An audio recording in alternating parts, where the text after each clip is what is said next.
So I'm joined today by legal analyst and former federal prosecutor Renato Mariotti and Lincoln Project senior advisor Tara Setmayer. It is day 2 of the former president's hush money trial, the first criminal trial ever of a former or current U.S. president. We are already at contempt. We're already at contempt. There's a lot to talk about. Hello, Renato. Hello, Tara. Tara, we're already at contempt, and it's from day 1 into day 2. Are you surprised? We're looking at the world's most incorrigible, petulant child in a courtroom being reprimanded for his behavior.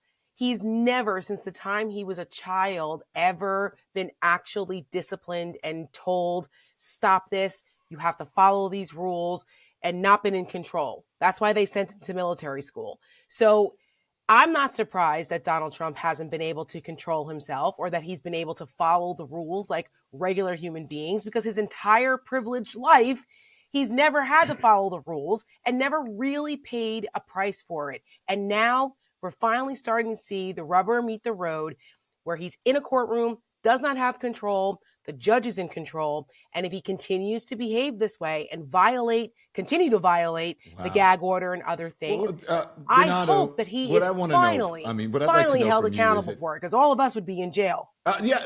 Renato, talk about that. Is that true? Is he being treated? Is he getting special treatment?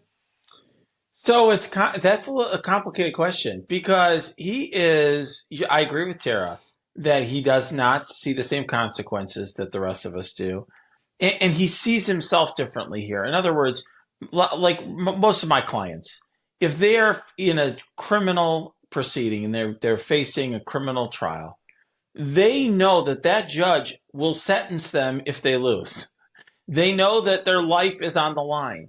So they're, of course, going to obey the judge's orders. There's no question that they're going to obey the judge's orders, because I will tell them, the judge is going to decide what evidence we could put in. The judge is going to decide which questions I can ask. The judge is going to decide what arguments I can make. And at the end of the day, the judge is going to sentence you. So that person, that guy up there in the robe, is the most important person here. You need to follow everything he says. We need him to like you. But Trump doesn't view it that way. Trump thinks that even if he gets a conviction here, he's going to win. He's going to become president. He's going to find a way to make this all go away. And if you have that attitude, like I don't give an F, so to speak, then it's very challenging, because a judge does not want to, in the middle of a criminal trial, imprison a defendant for speaking, because it creates various legal challenges, and he does not want a complicated legal fight. So what most judges will do is use the soft powers they have within the four corners of the courtroom to punish Trump's side for the fact that he's not following the rules. Well, I think to Renato's point, if Trump wants to F around and find out, he will, if he keeps this up. All of this whining and complaining and the grievance sermons every day before and after the courthouse, just complaining about how unfair things are. Again, no one else would be given these accommodations the way Trump has. And it complicates it because he's a political figure, and there are the First Amendment free speech, political speech complications of this. However, at some point, there has to be enough is enough. You're going after the jury now. He went after the judge, his daughter. He's saying all kinds of outrageous things. And my understanding from the reporting coming out of the courthouse this morning, it's not going well for Trump's defense attorneys, because they're making asinine arguments. They're trying to defend the indefensible because they have an incorrigible client. Yeah. So I'm very curious to see. Let me jump in, Renato. I want to know about these legal challenges, and because of these legal challenges, you said the judge doesn't, he wants to use his soft power. In that aspect, I think that he is getting special treatment, because I don't think the judge would be concerned about that with any other client. I think a judge would be concerned about that in a high profile case with a wealthy defendant.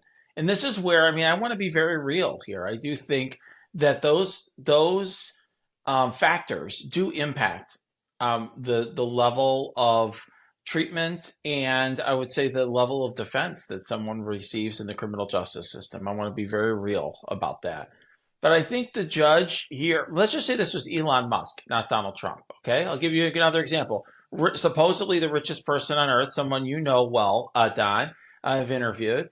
If Elon Musk decided that he was going to just talk and tweet or whatever he calls it nowadays, post in the middle of a criminal trial, the judge would realize that if he is punishing him for his speech, that there'd be a First Amendment challenge to that.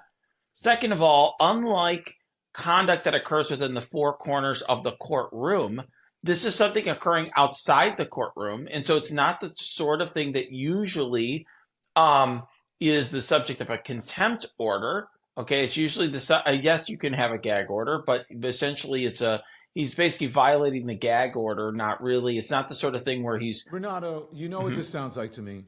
What? It sounds like he's above the law in certain ways, because if this was Bob Jones or Tyrone Wilson, this would, or one of us. That's what I'm saying. That's what I mean. Tyrone Wilson, come on, Tara. If it was one of us, we would be in that little cell in the basement of the courthouse. Well, I think, and that's part of the point that I was trying to make, which is that I do think, and it's not just Trump, I do think, there are aspects to which the resources you have and who you are do impact how you are treated in the criminal justice system, not in a conscious way, but the access to resources. And Can I just say something about that? Two things. Go for it. One, what the hell's the point then of having gag orders if they're not enforceable? I don't understand that. Tara? What's the point Why? of The rules are right. They're there for a reason. So if there's a selective two-tiered system of justice when it comes to enforcing things like that, then why bother even putting a gag order in place in the first place? That's number one. Number two, during the proceedings this morning in the contempt hearing, one of the things that the Trump lawyers were arguing was that there is a two-tier system of justice and that it's unfair against Trump.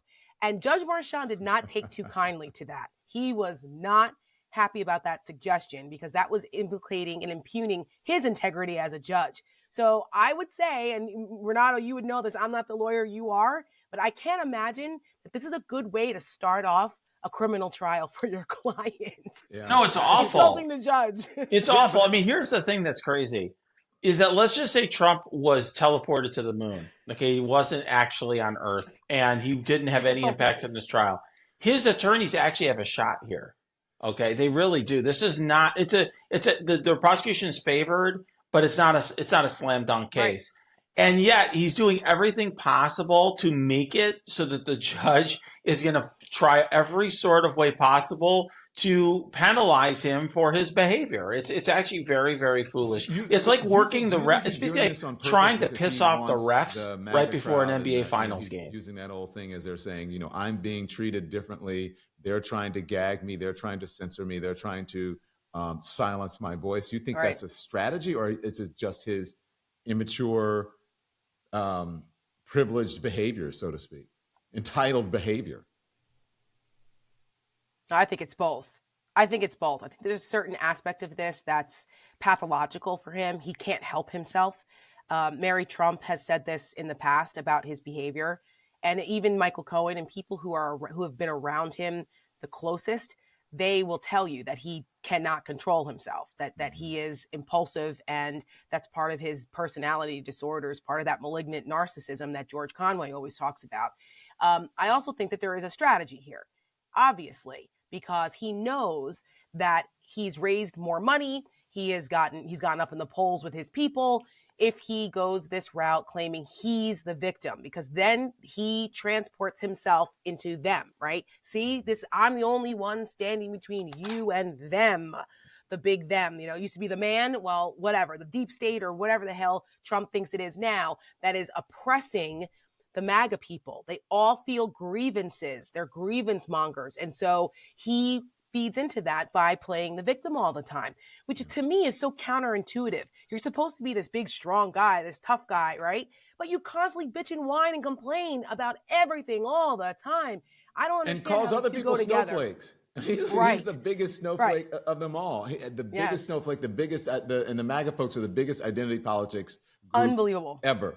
I have to ask you guys about this because, Tara, you did mention Michael Cohen. Mike, if you look at the witness list, right, you got Michael Cohen, you have David Pecker, who testified yesterday. Michael could be today, who knows? You have Stormy Daniels.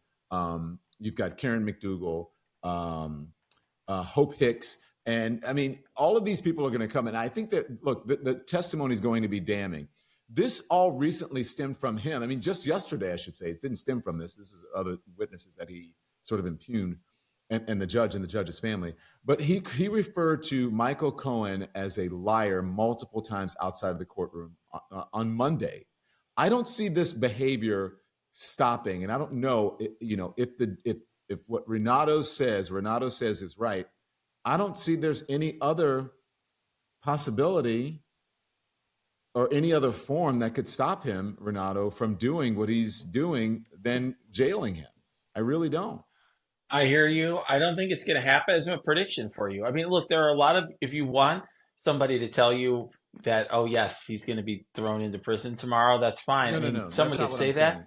I'm just But saying. I don't think that's going to happen. I would bet my house that that's not going to happen. Ever or just this time? Do you think there's ever any slight possibility that Judge Marchand says, I freaking had enough with this guy now? He's like threatening our jurors and they're unsafe. You're going to jail. If it happened within the four corners of his courtroom, like in other words, if Donald Trump leapt out of his chair to run at the jury, yes, but that's what it would take. I don't think he's going to do it based on speech about a witness who is himself a public figure. I think the thing that's the most problematic that he's done are the statements about jurors, the attacks on jurors, the false statements about jurors. The thing is, they are done on a social media platform outside the presence of the judge. It's there's an argument that there's a First Amendment protected, and it's not a frivolous argument, by the way. Okay, there is actually something to that. A lot of people think gag orders should be very, very restricted. So I think the judge is going to stay away from that. But this case is going to get to its conclusion. Trump's likely going to lose. The question is just how badly he loses. And he's going to be convicted of a crime. Is that accountability? I will say, I think that for all people talk about it, I think going through this process has got to be difficult for any human being, whether he shows that or not. I think it is very difficult. And that's probably why he's, allegedly sleeping and allegedly doing other things, among other things, in the courtroom. So bizarre. But I do have to ask, you said he's most likely, you're predicting, saying. We're literally having a conversation. Okay, so listen, if he is doing these things, but I'm just wondering, you said, Renato, that most likely he's going to be convicted. So what does that mean if he's convicted? Does he go to jail? What's the punishment? Maybe. So one question is he convicted of felonies or misdemeanors? Okay. So just to get to the crux of the legal issue here very briefly, the crime is falsifying business records. The crime is not the hush money scheme. So that is a misdemeanor under New York law. It becomes a felony if that's done to conceal another crime. So there are two lawyers on the jury. It's very possible that ultimately where this comes out is the jury finds that he's falsifying business records, but didn't try to conceal another crime. But let's say he's convicted of a felony. Is there a shot he's going to be in prison? Yes. Is it a guarantee? No.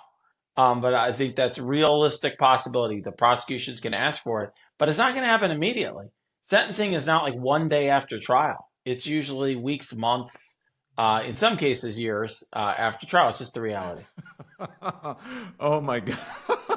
Can you imagine, Tara, having a president who has been convicted of a crime and then gets sentenced while he's in office?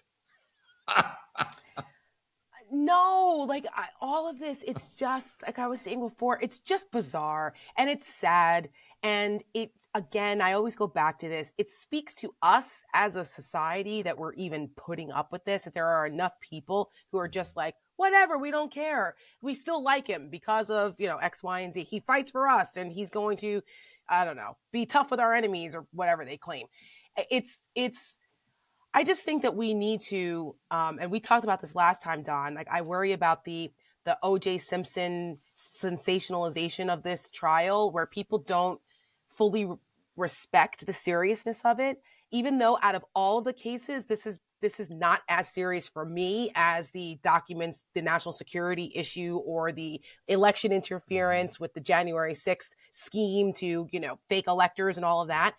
Those are, to me, more important and more damning and more disqualifying. This is something that is par for the course for Donald Trump. He should pay a price for But it. all of it together is really serious. Right, all of it together. It's like, this is indicative of who he is. He's always been a scammy businessman. He's always gotten away with doing these kind of underhanded deals, which is why he did it this time, because why not? He always does kind of things like this. That's why he had Michael Cohen all those years as his, quote, fixer. Mm-hmm. People who are good people don't need fixers. People who are honest businessmen with character and integrity don't need fixers. So this whole thing, I think, when we call it a hush money case, or we kind of just dismiss it as this like tabloid sex scandal, I think it diminishes the seriousness of the fact that It's he a fraud literally case. tried to defraud the American people so they wouldn't know that he was a serial cheater and that he was cheating on his pregnant wife with not one but multiple women. And this all came out at the same time as the Access Hollywood tape. All together, it was a way to influence the election. And I think that the transcripts or the information that came out about the lawyers on election night texting each other saying, oh my God, what have we done after Trump won?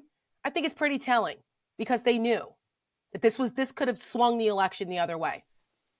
I want to know, Renato, what comes And here next? we are. Because yesterday, we had the David Pecker took the stands. There was opening statements. How do you think the prosecution did? The opening statements were good. They really focused on some of the points that Tara was making. And really, it's trying to hit the jurors, in their gut, not in their head. These are not lawyers, with two exceptions. That's problematic for the prosecution. But everybody else not a lawyer, and they're trying to convince them, why does this matter? Why do we care about this case? This all these activity from many years ago. So I thought that was effective. The defense was better than I expected, candidly, because they started up front with all the blanket denials of everything that Trump wanted to hear.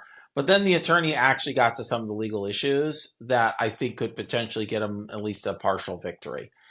So I do think that they did make some points there. But the initial witness, I think is just setting the stage at this point. David Pecker. So David Pecker is really, when I try cases, which I do very frequently, I treat it's like putting on a play. Each witness is an actor or actress, and you're trying to essentially tell a story through them. And your first witnesses are always going to be setting the stage, and I think that's what David Pecker does. I want to know what's next then. What do you think happens next? And is this whole ruling, I guess a judge can decide whenever he's going to decide, is this going to slow it down? What now? Who takes a stand? Is it Michael Cohen? Is it Stormy Daniels? Is it Karen McDougal? Is it Hope Hicks? Who's next? Yeah, they're not going to put up early on in the case a witness like Michael Cohen or a witness like Stormy Daniels. Witnesses that are complicated, and particularly Michael Cohen, you want to have in the middle. So I'll just tell you a rule as a trial lawyer. Human beings process information where they pay the most attention to the first thing that's said and the last thing that's said. And so not only does that matter for the trial and for each witness's testimony and so on, but it matters in terms of the order of the witnesses. So you start solid, potentially boring in the beginning, somebody that there's no real dispute about what they have to say, like David Pecker, like he is who he is. And, there's no real, I don't think the defense is going to attack him. You might end at the very end with another very solid witness. Someone like Michael Cohen, who has a lot of fireworks, you throw him in the middle. So if he crashes and burns, you still have time to sort of recover and change the impression on the jury before the end of the trial. So that they have time to forget about it if it's in the middle. Tara, what are you looking for next? I'm looking for Trump's demeanor in the courtroom, because we're only a couple days into this. Mm-hmm. And I've got to say, he looks disheveled. He's falling asleep. He's flatulating, apparently, I guess. I don't know. Allegedly, as my friends would say. And when he comes out, you can see that he's just deflated, and that, I think, over 6 weeks of him being in this courtroom every day without control, without his 15 Diet Cokes or however many he throws back or whatever else he does to stay awake, I just wonder how he's going to handle this all. But Tara, you know what he's doing? He's doing exactly what we said. He's using that. He came out and spoke to the media, and there was a lot of this going on yesterday. and talking Right. about this is all a witch hunt, and I'm paraphrasing here, and Michael Cohen is a liar. He's standing in front of those cameras on every news station in the world. But 6 weeks of that, you know what I'm saying? Like every day of this is at some point people are going to be like, okay, we've heard this 25 freaking times already. Get a new script, because as the reports are coming out of the courtroom and the facts are being laid out, it's just going to seem, I think he's going to come across really desperate. Now, to his people, it doesn't matter. They've already admitted he can shoot somebody on Fifth Avenue. They don't care. But to the people who are in the middle, who are casually watching this, I think weeks and weeks of it, they're just going to look at him as the sad, pathetic man that he is and realize, like, is this the kind of person we really want back in office again? I just don't see how it helps him with the people who are voting that will make the difference in this election. I just don't know how the optics of this, and then if he gets convicted, I think completely changes the dynamic. It he can hurts whine him. and complain all he wants. It hurts him in the court of public opinion, which is at the polls. Correct. You believe, and with the right of center voters, the Republicans who are looking for a permission structure to vote for Joe Biden or stay home. I think a conviction, and we've seen it in polling, has said that would change their minds. They don't want a convicted felon as president, and they shouldn't. And Renato Mariotti, how does this affect him inside the court, if at all, except for he violated the gag order, blah blah blah blah blah. Because even the jurors, they tell the jurors not to listen to the news accounts, but I'm sure they do. Go on. Sorry. Yeah, they may. Yeah, I think all of us who try cases suspect the jury doesn't always follow those instructions by the judge. I do think, by the way, that's part of the reason why he's doing it. I think it's very strategic. I think he's trying to influence the election. He's also trying to influence the jury. But separate from that, one thing I always tell my clients is that it's every moment that we're inside the courtroom, all eyes are on us. And everything you do as the jury's being selected and afterwards throughout the trial, they're watching you. And jurors often make decisions for really bad reasons, reasons that are not necessarily the evidence, the witnesses, the exhibits. And I think they notice the things that Tara mentioned about his demeanor and how deflated he is and him falling asleep. All of that is going to have an impact on the jury. And a defeated man is not what he wants. That's not how he wants to portray himself to the jury. I don't know exactly how it's going to impact him. Maybe some will have sympathy on him, but I have trouble believing he's going to get an acquittal in front of this jury. I think, he's fighting for a very technical result here. And realistically, I don't think any of this is helping him. I already on day one, because this is the beginning of day two, I would say day one, and it's giving contempt already. Already, right? It's giving contempt. It's giving like, I can't defend myself because Michael Cohen is out there every day, talking about me, and which was what his lawyers were trying to argue as the reason why Trump continues to attack him. Okay, let's take a step back. Michael Cohen paid his debt to society. He's a free person. He went to prison to do that. He's not a defendant. Donald Trump is a defendant. He's lost the right to be able to attack witnesses because he's a criminal freaking defendant. Stop acting as though he's just a regular citizen. And now he's like, oh, I can't defend myself. You're on trial. Yeah. So you lose certain privileges here. Sorry, if you don't crime. And then you can go out and you can attack Michael Cohen all you want on your losing money, Truth Social Network. Yeah. It's just that people just forget that he's committed a crime. That's why he's on trial. Yeah. So he's accused of committing a crime, but I've got to run. That's correct. Correct. I appreciate both of you joining us, and we'll see you soon here on the Don Lemon Show. Renato Mariotti and Tara Setmayer, my legal eagles for today. See you soon. Thanks.